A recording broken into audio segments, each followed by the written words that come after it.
안녕하세요. 야단 만개입니다. 바람 살랑이는 이 좋은 날, 잠시 마음 쉬어가실 수 있도록 조용한 이야기 한 자락 들려드릴게요. 편안히 앉으셔서 함께 해주세요. 옛날 강원도 산골에는 송화라는 젊은 마님이 살았습니다. 이 마님은 원래 한양에서 떵떵거리는 가문의 며느리였지요. 허나 시댁이 사화에 휘말려 몰락하는 바람에 간신히 혼자 살아서 시골로 내려온 것이었지요. 헌데 평생 손에 물 한 방울 안 묻힌 마님이 농사일을 알겠습니까?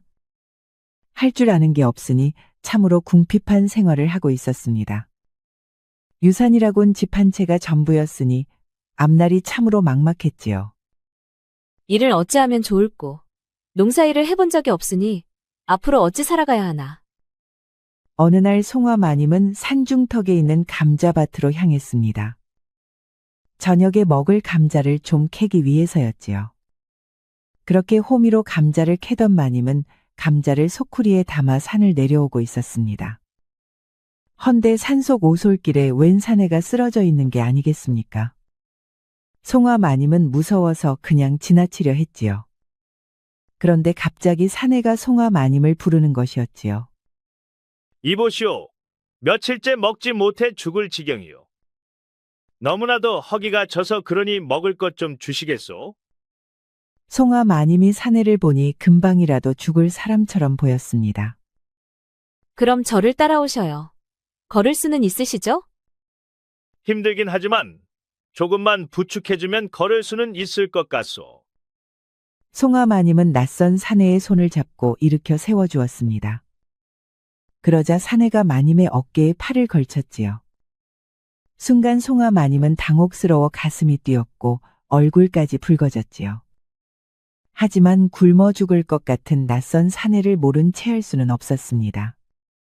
사내는 젊은 마님의 어깨에 팔을 올리고 그녀를 의지한 채 한 걸음 한 걸음 발걸음을 떼었지요. 그리고 해질녘이 다 되어 송화 마님 집에 도착했습니다. 이곳에서 잠시만 기다리시옵소서. 송화 마님은 사내를 마루에 앉혀주고 캐온 감자를 씻어 가마솥에 넣고 삶았습니다. 그리고 뜨거운 감자를 들고 가서 사내에게 주었지요. 뜨거우니 천천히 드시지요. 참으로 고맙소, 부인. 사내는 송화 마님이 가져온 감자를 호흡 불어가며 허겁지겁 먹었습니다. 삶은 감자 2개를 다 먹고 나서야 사내가 말했지요. 덕분에 살 것 같소. 헌데 나는 오갈 데가 없는 몸이니 하룻밤만 묵어가도 되겠소? 이 집은 여인이 혼자 사는 집이요? 송구하오나 낯선 사내를 재워드릴 수는 없소. 꼭 방이 아니어도 좋소. 보아하니 행랑채 옆에 헛간이 있던데 그것도 괜찮소. 젊은 사내가 하도 딱해 보여 마님은 그러라 승낙해 주었습니다. 대신 아침 일찍 떠나주셔요. 알겠소. 참으로 고맙소이다. 사내는 헛간으로 가고 마님은 안방으로 들어갔습니다. 헌데 자리에 누워도 좀채 잠이 오질 않았지요. 헛간에 낯선 사내가 머물고 있다는 생각에 괜스레 불안하고 초조했습니다. 여인 홀로 사는 집에 남정네가 들어와 있으니 긴장도 되었지요. 뜬 눈으로 나를 세우다 아침이 밝아해가 떠오르자 그제야 긴장이 풀렸습니다. 밤새 아무 일도 없었던 것이 다행이라 여기며 마님은 바깥으로 나가 보았습니다. 그런데 마당에 나온 마님은 깜짝 놀라고 말았습니다.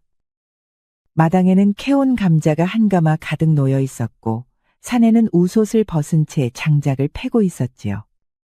송화 마님이 눈을 크게 뜨고 다가가 물었습니다. 아니, 어찌 떠나지 않으셨나요? 그렇지 않아도 가려 했는데 보아하니 겨울에 쓸 뗄감도 먹을 것도 없더이다. 이곳은 산중이라 겨울에 뗄감이 없으면 얼어 죽기 십상이요. 그래서 내가 겨울 채비를 해드리려는 것이요. 듣고 보니 사내가 해주지 않으면 어차피 자신이 해야 할 일들이었습니다. 허나 농사 경험도 없는 여인의 몸으로는 감당하기 어려운 일들이었지요. 참 고맙습니다. 하지만 제겐 품삯을 드릴 돈이 없어요. 돈은 없어도 돼요. 내가 힘들 때 부인이 나를 도와주셨으니 이제는 내가 부인을 도와드리려는 것뿐이오. 그런데 보아하니 농사짓는 것이라곤 감자밭밖에 없는 것 같소? 그렇지요. 그게 다예요. 허면 어찌 삼시 새끼를 감자만으로 버티시려 하시오. 기다려보시오. 오늘은 장작을 마저 패고 내일은 감자를 지고 갓쌀과 곡식으로 바꿔오리다. 송화 마님은 낯선 사내의 말에 왠지 마음이 설레고 기대가 되었습니다. 감자만 먹다 보니 이제는 목구멍에 잘 넘어가지도 않던 참이었지요. 이렇게까지 신경 써주시다니 참으로 고맙습니다. 제 이름은 송화라 해요. 그대는 성함이 무엇이신가요? 나는 김철이오. 그렇군요. 그럼 오늘 밤은 행랑채를 쓰셔요. 제가 깨끗이 청소해 두었어요. 고맙소 부인. 다음 날 날이 밝자 김철은 감자 한 가마를 메고 장터로 향했습니다.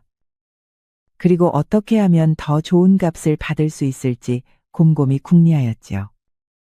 그때 여종을 데리고 장 보러 나온 귀부인 같은 분을 보았습니다. 그런데 이 귀부인은 건강이 좀 안 좋은지 잔기침을 하고 있었지요. 그러자 김철이 그녀를 향해 다가가 말을 건넸습니다. 허, 이렇게 아름다운 마님께서 병마의 고통을 받다니 안타깝구려. 좋은 처방이 있는데 들어보시겠소?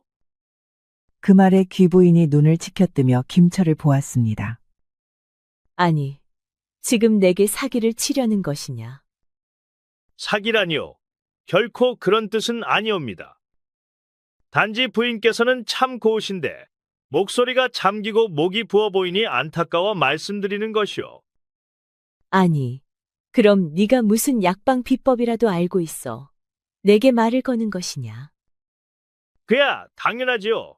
부인께서 그 방법을 쓰시면 목이 부어 답답한 증세가 단번에 나아지실 것이오. 허, 그놈 참말 한번 잘하는구나. 그래, 그럼 방법이 무엇인지 어서 말해보거라. 방법은 이 감자를 매일 갈아 즙을 내어 따뜻하게 덮여먹에 찜질하시고 조금씩 마시는 것이오. 그 말에 귀부인의 얼굴이 황당하다는 표정이 되었지요. 아니, 감자를 어찌 목에 붙이고 또 마신단 말이냐? 그리 말하자 김철은 마님의 귀에 가까이 다가가 속삭였습니다. 한양에서도 극소수 의원과 기생들만 아는 비방이랍니다. 그 말에 귀부인의 눈이 갑자기 커졌지요. 정말이냐? 내게 감자나 팔아먹으려고 수작을 부리는 것은 아니고? 뭐 그리 생각하신다면 그냥 가시지요. 부인의 고운 목소리가 아까워서 비법을 알려드린 건데 그런 말씀을 들으니 섭섭하구려. 김철이 그렇게 말하고 돌아서 몇 걸음도 떼지 않았는데 귀부인이 서둘러 그를 불렀습니다. 이봐, 총각. 아니 그렇다고 사내가 어찌 찔러만 보고 그냥 돌아서 간단 말이냐. 만약 내 말대로 해보았다가 내 목이 더 심해지면 어찌 책임질 것이냐. 그때 옆에 있던 여종 똑순이가 나섰습니다. 마님, 저도 언젠가 들어본 적이 있습니다요. 그럼 제가 먼저 해보고 괜찮으면 그때 마님께서 하셔도 되지 않겠습니까요? 여종의 말에 귀부인이 고개를 끄덕였습니다. 그래. 그럼 그 감자값은 얼마나 하느냐? 딱 10냥입니다요. 아니, 장에서 2냥이면 살 것을 어찌 10냥이나 받는 것이냐? 아, 그야. 이 감자는 흔한 먹는 감자가 아니고 목병을 고치기 위해 특별히 골라 재배한 감자라 그렇지요. 아니, 그런 감자가 따로 있단 말이냐? 그렇소. 사람들이 알게 되면 난리가 나니 지금껏 한양의 의원들이나 일부 기생들만 은밀히 써온 것이지요. 귀부인은 반신반의하면서도 주머니에서 10냥을 꺼내 주었습니다. 그럼 감자는 내 집에 두고 가거라. 알겠소, 부인. 해보시고 나아지면 다시 저를 찾으셔요. 김철은 귀부인이 일러준 집으로 찾아가 부엌에 감자를 내려놓았습니다. 그리고 그는 쌀과 곡식을 사서 집으로 돌아왔지요. 김철은 2냥으로 쌀과 곡식을 사고 나머지 8냥을 마님에게 내어주었습니다. 아니 어찌 돈이 이리 많으신가요? 감자를 팔아 곡식을 사고 남은 돈이요. 그 말에 송화 마님은 깜짝 놀랐습니다.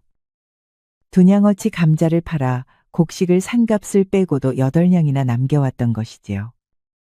무슨 마법이라도 부리신 것이요? 김철이 왠지 새롭게 보였습니다. 남은 돈을 제 주머니에 챙겨도 모를 텐데 그는 한 푼도 빼돌리지 않고 모두 내어주었지요. 그러다 보니 송화는 김철에 대한 믿음이 더욱 커지고 관심도 덩달아 깊어져 갔습니다. 때로는 임자를 만나면 값이 달라지기 마련이요.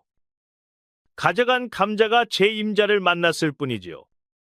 그렇구려. 오늘 저녁은 쌀로 밥을 지으리니 제 방에 와서 함께 드시어요. 알겠소. 참으로 고맙소이다. 그런데 그때 옆집 강릉댁이 송화 마님을 찾아왔습니다. 아이고, 한양 마님 집에 딱 계셨구만. 근데 이 잘생긴 총각은 누구요? 송화 마님은 김철을 뭐라 소개해야 할지 몰라 잠시 머뭇거렸습니다. 그러자 김철이 먼저 나서서 말했지요. 나는 이 집에서 새로 일하게 된 일꾼이요. 허, 머슴을 새로 들였구만. 그런데 어디서 이런 잘난 총각을 구했대? 하하. 나중에 시간 나면 우리 집에도 좀 와주시구려. 일은 안 시킬 테니 얼굴이나 좀 보게 말이야. 강릉댁은 김철에게 성큼 다가가 그의 팔을 잡듯이 만지며 몸을 베베 꼬았습니다. 그 불편한 광경을 보고 송화 마님이 말했습니다. 강릉댁, 무슨 일로 오셨사온가요? 아이고, 내 정신 좀 봐라. 딴 얘기 하느라 까먹었네. 다름 아니라 이번 추석 명절에 떡을 많이 하려 하거든? 그러니 한양 마님 댁은 따로 떡 안 해도 된다고? 전화로 온 게지? 괜히 번거롭게 나까지 신경 쓰지 않으셔도 되어요. 에그, 참 마님이야. 요새 고생 많잖아. 하루하루 감자만 쪄 드신다던데. 그 꼴로 어찌 사신랴? 뭐 떡쯤이야 내가 해줄 테니? 그리 알고 계셔요. 강릉댁은 말을 마치며 김철을 흘끗 보더니 입가에 능청스런 미소를 띠고는 한쪽 눈을 찡긋하며 돌아갔습니다. 그 모습을 본 송화 마님은 인상을 찌푸렸습니다. 떡을 해준다니 고마운 일이지만 총각에게 은근히 추파를 던지는 듯하여 괜스레 마음이 불편해졌던 것이지요. 오랜만에 쌀밥을 먹고 자리에 누운 송화는 이런저런 생각이 많았습니다. 김철이 들어오고 나서 겨울날 준비도 마쳐 든든했지요. 그 덕에 쌀밥도 먹었고 작으나마 비상시에 쓸 수 있는 여윳돈도 생겼습니다.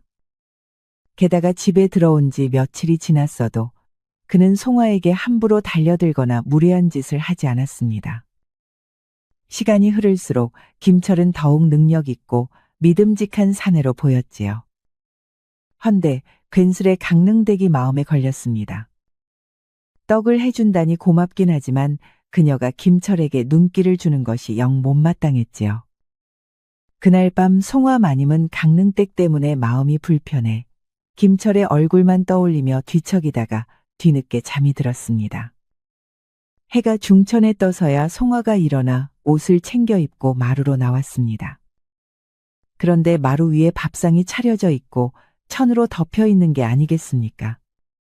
깜짝 놀라 천을 걷어보니 쌀밥과 여러 찬이 정갈하게 올려져 있었습니다. 그 모습을 본 순간 송화의 눈에 눈물이 핑 돌았습니다. 그토록 감동적일 수가 없었지요. 그동안 혼자라는 생각에 외롭고 두렵기만 했습니다. 앞날도 막막해 늘 가슴이 무거웠지요. 헌데 김철이 차려놓은 밥상을 보는 순간 자신은 더는 혼자가 아니라는 걸 깨달았습니다. 송화는 밥을 먹으면서도 눈가가 촉촉이 젖어들었습니다. 밥을 다 먹은 송화는 감자를 캐러 산중턱 밭으로 향했습니다. 그런데 밭에 도착해 보니 강릉댁이 김철을 붙들고 있는 게 아니겠습니까? 송화는 얼른 몸을 낮추고 숨어서 그들을 지켜보았습니다. 에이그 총각, 우리 집에 와서 일 좀 해주면 안 되겠어? 떡도 쳐야 하고 집안일도 산더미인데 손발이 열이라도 모자라 죽겠다니까? 아이고, 근데 이리 잘난 사내가 감자밭에만 있는 게 억울하지 않어? 허허. 강릉댁은 자꾸만 김철의 옷소매를 잡고 몸을 바짝 들이밀며 천박하게 구는 것이었지요. 저 강릉댁은 왜 자꾸 총각에게 달라붙는 것이람? 혹시 저러다 두 사람 사이에 무슨 일이 생기는 건 아니겠지? 송화는 강릉댁의 강압적인 기색에 혹여 김철이 끌려갈까봐 알 수 없는 불안이 자꾸만 커졌습니다. 잠시 후 강릉댁은 할 말 다 했다는 듯 김철의 팔을 툭 치며 에이, 나중에 꼭 우리 집에 들러야 한다. 알았지? 까먹지 말어? 하고는 손을 흔들며 밭을 나섰습니다. 그 모습을 본 송아는 서둘러 몸을 돌려 산을 내려왔습니다. 집으로 돌아온 송아는 기분이 상해 방으로 들어가 이불을 뒤집어 쓰고 자리에 누웠습니다. 그리고 문득 자신이 강릉댁을 질투하고 있다는 사실을 깨달았습니다. 내가 정말 김철을 좋아하는 걸까? 그 짧은 시간에 싹튼 이 감정이 과연 진정한 사랑인지 아닌지 송아는 스스로 확신할 길이 없었습니다. 그날 밤 모두가 잠든 뒤에도 송아는 불안에 좀채 잠이 오질 않았습니다. 혹여 강릉댁이 김철을 유혹하고 있는 것은 아닌지 괜한 생각이 자꾸만 떠올랐지요. 답답해진 송아는 결국 자리를 털고 일어나 바깥으로 나왔습니다. 김철이 머무는 행랑채를 바라보니 방 안불은 꺼져 있었습니다. 송아는 조심스레 다가가 그의 방 앞을 살펴보았습니다. 다행히 신발이 놓여 있고 안에서는 코 고는 소리가 들려왔습니다. 그제야 안심이 된 송아는 변소에 들러 보리를 보고 밖으로 나왔지요. 그런데 그 사이 김철방 앞에 강릉댁이 나타나 서성이고 있는 게 아니겠습니까? 송아는 그 모습을 보고 깜짝 놀라 몸을 낮추었습니다. 잠시 후 강릉댁이 기어이 방문을 열고 방 안으로 들어가 버렸습니다. 송아의 가슴은 터질 듯 두근거렸고 화가 치밀어 올랐습니다. 그녀는 숨을 고르며 김철방 앞으로 다가가 귀를 기울였습니다. 하지만 안에서는 아무 소리도 들리지 않았습니다. 송아는 애써 기다렸지만 한참이 지나도 강릉댁은 나오지 않았습니다. 남녀가 함께 있으면 무슨 소리라도 들려야 할 터인데 방 안은 고요하기만 했습니다. 송아는 가슴이 답답했지만 결국 발길을 돌릴 수밖에 없었습니다. 방으로 돌아온 송아는 심장이 미친 듯이 뛰어 가슴이 찢어질 듯 했습니다. 강릉댁이 김철과 안에서 무슨 일을 벌이고 있을지 온갖 상상이 꼬리를 물고 이어졌지요. 그녀는 등잔불을 끄고 문틈 사이로 행랑채를 주시했습니다. 그러자 잠시 후 강릉댁이 방 안에서 나와 어둠 속으로 돌아가는 게 보였습니다. 얼마나 머물렀는지는 알 수 없으나 송아의 눈에는 그 시간이 차고도 남아 보였지요. 그녀는 온갖 생각에 시달리다 결국 한숨도 자지 못하고 아침이 밝아온 뒤에야 잠깐 눈을 붙였습니다. 그리고 해가 중천에 떠오른 뒤에야 일어나 옷을 챙겨 입었습니다. 마루 위에는 밥상이 차려져 있었고 곁에는 돈과 쪽지가 놓여 있었습니다.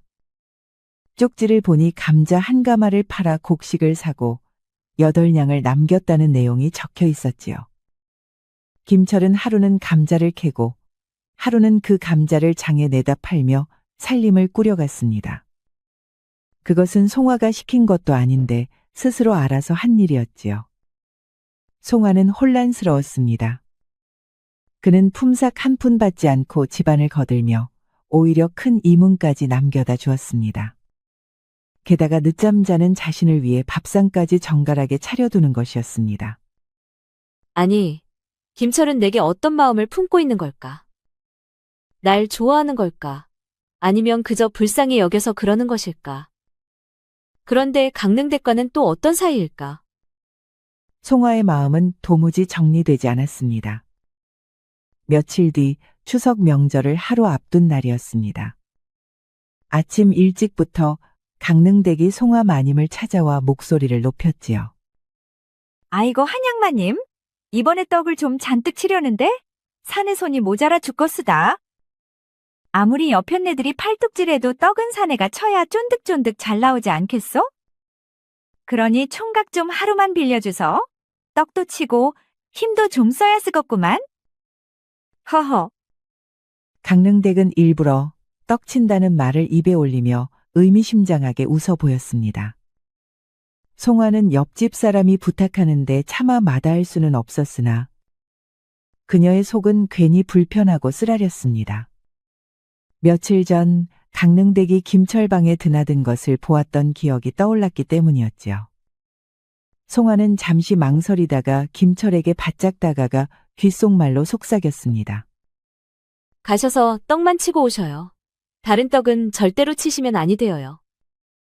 김철은 입가에 미소를 머금으며 송화를 바라보았습니다. 오, 그것이 걱정이 되었소. 부인이 혹여 내가 강릉댁과 흠씬 어울릴까봐 신경이 쓰였던 게지요. 누가 그런 말씀을 했다고 하시어요. 그저 떡만 치고 돌아오라는 뜻일 뿐이에요. 허허, 염려 마시어요. 내 떡만 치고 돌아오리다. 김철이 강릉댁을 따라 나가자 송화는 담장 틈 사이로 몰래 엿보았습니다.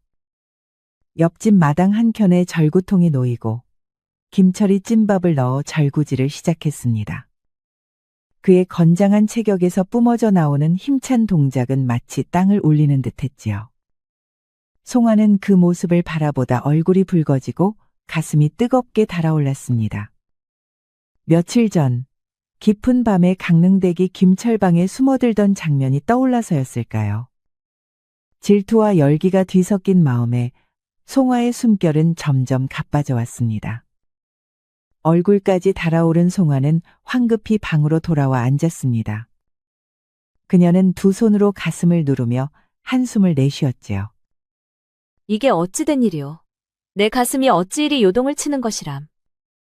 내 생에 이런 일은 없었는데 김철의 절구질 소리만 들었을 뿐인데도 송화는 말을 꺼낼까 말까 망설이다가 마침내 용기를 내어 물었습니다. 엊그제 밤에 강릉댁이 행랑채에서 나오는 것을 보았는데 두 사람은 무슨 사이이신가요? 아니, 무슨 사이란 말씀입니까? 강릉댁이 내 방에서 나왔다니. 그건 또 무슨 말씀이요? 김철이 얼굴빛 하나 바꾸지 않고 대묻자 송화는 순간 말이 막혔습니다. 엊그제 밤에 강릉댁이 분명히 행랑채에 다녀간 것을 보았는데 그걸 모르신단 말씀이신가요? 무슨 소리인지 나는 영 알 수 없소. 그가 정말 모르는 건지 아니면 시치미를 떼는 건지 송화는 도무지 분간할 수가 없었습니다. 모른다 하시니 내가 잘못 본 것이겠지요? 다음 날 김철이 감자를 지고 장터로 향하자 송화는 그 뒤를 멀찍이 따라갔습니다. 그가 어떻게 돈을 벌어오는지도 궁금했지만 그보다도 그에 대해 더 알고 싶었기 때문이었지요. 한참을 따라간 끝에 김철이 장터 한켠에 감자를 내려놓고 누군가를 기다리고 있었습니다. 잠시 후 부유한 옷차림의 귀부인이 다가왔습니다. 자네 왔는가, 김철. 어서 오시지요, 부인. 자네 덕분에 요즘 목소리가 예전 같지가 않네. 쉰 기운이 싹 사라지고 붙던 목도 거짓말처럼 나아버렸어. 호호. 하루도 거르지 않고 감자즙을 데워 목에 찜질하고 또 조금씩 마셨더니 일이 홀가분할 수가 없구려. 그리 말씀해 주시니 제게도 큰 보람이 되는군요. 이제 부인의 목소리 또한 한층 고와지셨습니다. 귀부인 마님은 슬며시 미소를 띠며 눈길을 던졌습니다. 그렇지 않나? 자네, 내 목소리뿐 아니라 이 몸도 한번 보고 싶지 않소? 내 아무한테나 보여주는 몸이 아니네. 자네는 특별히 내 마음에 들었으니 이번엔 보여주마. 그렇다면 저야 영광이지요. 마침 내 서방이 한양에 가 있어 집이 썰렁하네. 이참에 내 별채로 함께 가세. 똑순아, 네가 먼저 가서 자리 깔고 아무도 근처에 얼씬 못하게 하거라. 네, 알겠습니다요. 마님. 김철은 귀부인을 따라 그녀의 집 쪽으로 향했습니다. 멀찍이 서 이 장면을 지켜보고 있던 송화는 심장이 떨리고 분노가 치밀어 올랐습니다. 아, 그랬던 것이로구나. 감자를 판 것이 아니라 몸값을 받아온 것이었어? 그동안 강릉댁과의 일은 혹시나 하며 스스로를 달래왔지만 지금 눈앞의 광경을 보니 김철은 바람둥이가 틀림없다 여겨졌습니다. 송아는 치밀어 오르는 화를 억누르지 못하고 곧장 집으로 발길을 돌렸습니다. 송아는 이불을 뒤집어 쓴 채 눈물을 훔치고 있었습니다. 그날 오후 늦게 김철이 돌아와 마루에서 송아를 불렀습니다. 부인 나왔소. 송아는 그의 부름에도 밖으로 나가지 않았습니다. 부인이 좋아하실 만한 한과를 사왔소. 어서 나오셔서 맛 좀 보시어요. 그래도 송아는 대답하지 않았습니다. 김철은 감자를 판 돈과 함께 사온 한과를 마루 위에 올려두고 물러났습니다. 깊은 잠에 빠져있던 김철은 인기척을 느끼고 눈을 떴습니다. 아니 그런데 강릉댁이 방 안에 들어와 있지 않겠습니까? 아니 이게 무슨 짓이오? 부인이 어찌 내 방에 들어와 있소? 아이고, 우성 총각. 그냥 보고 싶어 와버렸수다. 혼자 자는 것도 심심하고 총각 방이 따뜻하니 내가 눌러 앉고 싶었지. 강릉댁은 능청스레 웃으며 몸을 바짝 기울였습니다. 김철은 단호히 몸을 빼며 말을 이었습니다. 이보시오 강릉댁. 여긴 부인이 계신 집이요. 내가 남의 체면을 깎아 먹을 일은 하지 않겠소. 에그, 재미없게는? 알겠어. 내가 괜한 짓 했네. 강릉댁은 킥킥대며 어깨를 으쓱하다가 이내 밖으로 나갔습니다. 그런데 강릉댁이 나오자마자 송아가 문 앞에 서 있는 게 보였습니다. 아니, 강릉댁. 이게 무슨 짓이요? 아이고, 오해 마슈. 그냥 심심해서 허허. 강릉댁은 얼굴이 붉어진 채 그대로 주랭랑을 쳐버렸습니다. 나오셨군요 부인. 아니, 우성은 도대체 몇 사람을 만나는 것이요? 내가 몇 사람을 만나다니. 그게 무슨 말씀입니까? 어제는 귀부인을 만나더니 오늘은 강릉댁까지. 내일은 또 누구를 만날 작정이요? 송아의 말에 김철은 잠시 웃음을 터뜨렸습니다. 아니, 이 와중에 웃음이 나오셔요? 그러면 요 며칠 부인께서 나를 곱게 보지 않으신 까닭이 모두 그것 때문이었군요. 김철은 불쑥 송아의 손을 잡았습니다. 송아는 화들짝 놀라며 손을 빼려 했습니다. 가만히 계시어요 부인. 내 눈을 보시어요. 내 눈은 거짓말을 하지 않을 것이오. 송아는 어쩔 수 없이 김철의 눈을 바라보았습니다. 부인이 본 것은 모두 오해였어. 어제 귀부인은 목병이 나 감사를 표하러 온 것뿐이었소. 다른 사사로운 일은 전혀 없었소. 오늘 강릉댁은 제 의지로 내 방에 들어온 것이 맞소. 하지만 나는 단호히 물리치고 그대로 내보냈소. 그 말이 사실이요? 내 하늘의 맹세코 거짓 아님을 보증하리다. 송아는 그의 말에 한시름 놓았습니다. 알겠어요? 그 말이 사실인지 아닌지 내가 확인할 길은 없으나 오늘은 늦었으니 들어가 쉬시어요. 송아는 행랑채를 떠나 자신의 방으로 돌아왔습니다. 그리고 김철을 생각했지요. 그래, 내가 괜한 오해를 한 것이어요. 모든 정황이 그를 오해할 수밖에 없었지요. 오해가 풀리자 송아는 가뿐한 마음으로 잠에 들었습니다. 아침 일찍 송아는 상쾌한 기분으로 눈을 떴습니다. 기분이 좋아 아침상을 차려놓고 곧장 김철의 방으로 향했습니다. 김철, 일어나시어요. 여러 번 불러도 대답이 없자 송아는 조심스레 방문을 열어보았습니다. 아니 그런데 자고 있는 그의 모습을 보고 송아는 깜짝 놀라고 말았습니다. 겉옷은 벗겨져 있고 바지는 우뚝 솟아 마치 큰 천막을 친 듯 팽팽히 서 있었지요. 그 모습을 본 송아는 얼굴이 붉게 달아올랐습니다. 심장도 두근거리며 요동쳤습니다. 애구머니나, 이제 보니 그것도 아주 튼실해 보이네. 호호. 그에 대한 오해가 풀리자 송아는 그런 김철의 모습마저 사랑스럽게 느껴졌습니다. 망설임 없이 그의 방 안으로 들어간 그녀는 허리끈을 풀었습니다. 잠결에 일어난 김철은 곁에 와 있는 송화를 보고 그녀를 와라가나 올렸습니다. 잠시 후 행랑채에서 울리는 쿵쿵거림이 마당까지 전해졌습니다. 그날을 기점으로 두 사람은 서로 사랑하는 연인이 되었지요. 집안에서 마주치기만 하면 김철이 달려와 송화의 입술에 입을 맞췄습니다.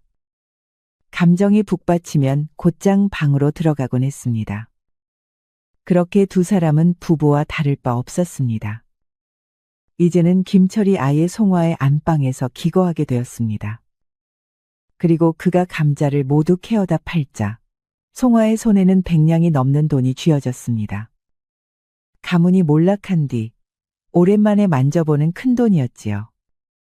송화는 먹지 않아도 배가 부른 듯 든든했습니다.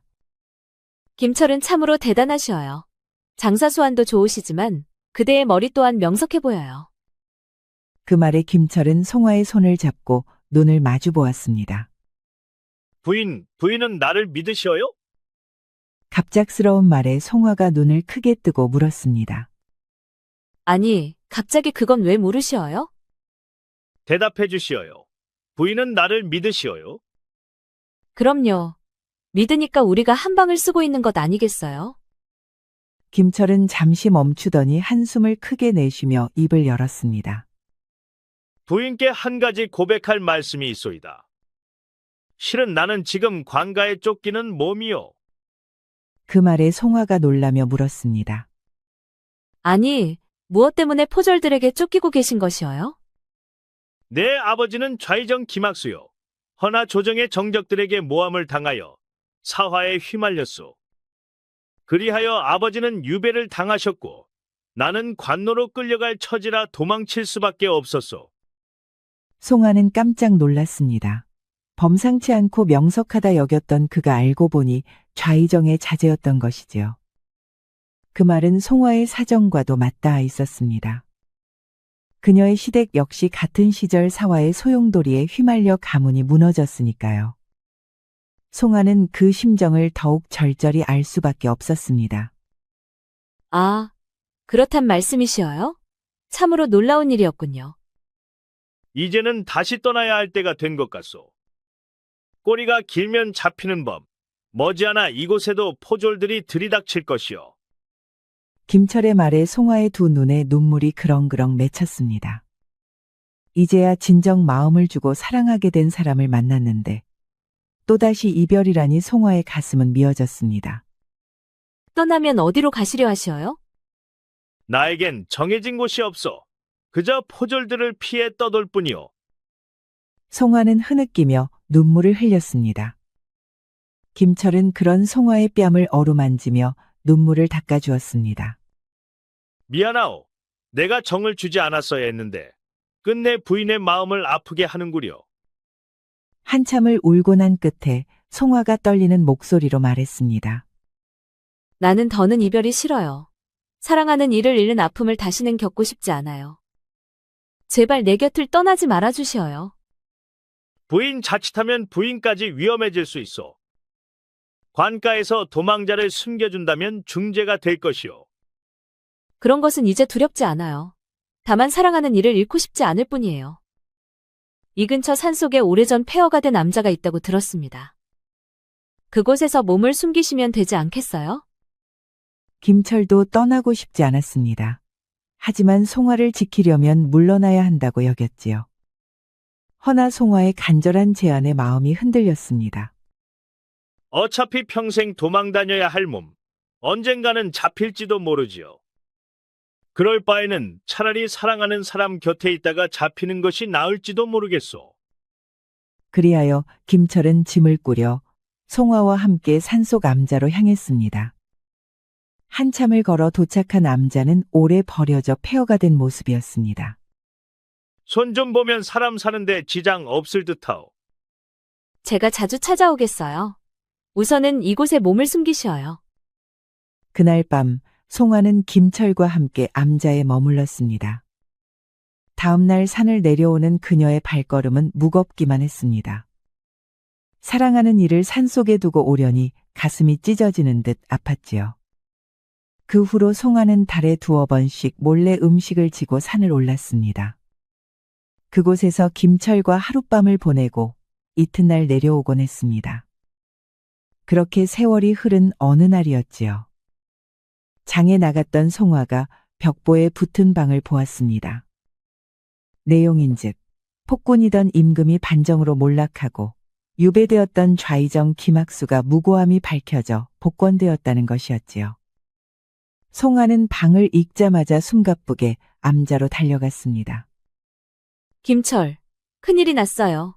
아버님께서 무고가 밝혀져 방면되셨소이다. 아니, 그게 참말이오? 벽보에 적혀 있었소.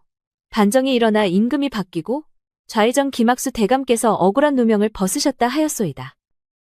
그 말을 들은 김철의 두 눈에는 눈물이 왈칵 쏟아졌습니다. 송아는 그런 김철을 품에 안으며 떨리는 목소리로 말했습니다. 사필규정이지요. 하늘이 도우신 것이에요.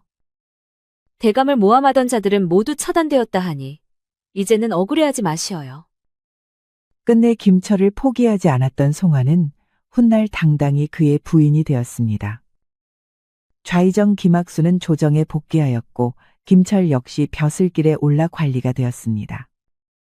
부자는 새 임금의 총애를 받는 신하로서 나라의 중추를 맡게 되었지요. 김철과 송아는 부부가 되어 서로 사랑하며 아들, 딸을 두고 평생을 함께했습니다. 사화로 집안이 몰락했던 두 사람은 가장 고단한 시절에 서로를 만나 의지했습니다. 먹을 것도 없어 굶주렸고 내일을 알 수 없어 막막했지만 그 속에서 사랑의 싹은 움트고 자라난 것이었습니다. 이보시오, 부인. 이 모든 것이 다 당신 덕이오. 당신이 아니었다면 내가 살아남지 못했을 것이오.